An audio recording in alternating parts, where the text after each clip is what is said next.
بسم اللہ الرحمن الرحیم۔ تربیت اولاد کے لیے 10 آسان ترین فارمولے۔ نمبر 1، جو باپ اذان سنتے ہی فوراً نماز کے لیے چلا جاتا ہے تو عنقریب وہ اپنے اس طرز عمل سے اپنے بچوں کو نماز کا پابند بنا لے گا۔ نمبر 2، جو باپ گھر میں داخل ہوتے وقت پہلے دروازہ کھٹکھٹاتا ہے اور سلام کا التزام کرتا ہے اور اپنے بیوی بچوں کو دیکھ کر مسکراتا ہے تو اس طرح اس کے بچے بھی گھر میں داخل ہوتے وقت اجازت لینا، سلام کرنا اور مسکرانا سیکھیں گے۔ نمبر 3، جو باپ اپنے والدین کا احترام کرتا ہے اور ان کے ہاتھوں کو چومتا ہے تو عنقریب اس کے بچے بھی اس کے ہاتھ چومیں گے اور اس کی فرمانبرداری کریں گے۔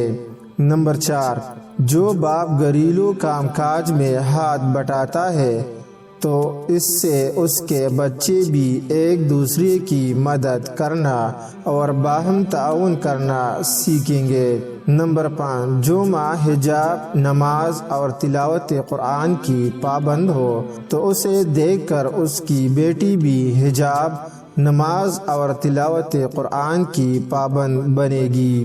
نمبر 6، جو ماں باپ باہمی اتفاق و مفاہمت کے ساتھ زندگی گزارتے ہیں، اپنی اولاد کے سامنے لڑائی جھگڑا اور آواز بلند نہیں کرتے تو ان کے بچے گھر سے محبت کرنے والے، ایک دوسرے کے ساتھ الفت و محبت اور باہمی اتفاق و مفاہمت سے زندگی گزارنے والے ہوتے ہیں۔ نمبر 7، جو باپ صلہ رحمی کرتا ہے، اپنے عزیز و اقارب کے ساتھ احسان کرتا ہے اور ان سے محبت کے رشتے استوار کیے رہتا ہے تو اس کی اولاد بھی اس سے اس صلہ رحمی اور حسن سلوک کرنا سیکھتی ہے۔ نمبر 8، جو باپ بعض امور میں اپنی بیوی بچوں سے رائے مشورہ لیتا ہے اور ان کے ساتھ بیٹھ کر گفت و شنید کرتا ہے اور ان کی رائے کا احترام کرتا ہے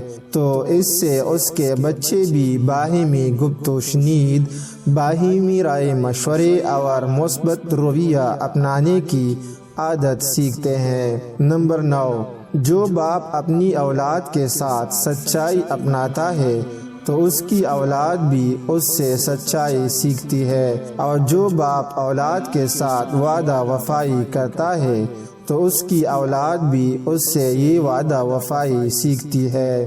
نمبر 10، جو ماں باپ صفائی ستھرائی کا اہتمام کرتے ہیں اور ایک منظم اور مرتب زندگی گزارتے ہیں تو اس سے وہ اپنے بچوں کو ایک مرتب و منظم زندگی گزارنا سکھاتے ہیں۔ ایک ضروری وضاحت، بچوں کی تربیت کا آسان طریقہ یہ ہے کہ ان کے سامنے عملی نمونہ پیش کیا جائے۔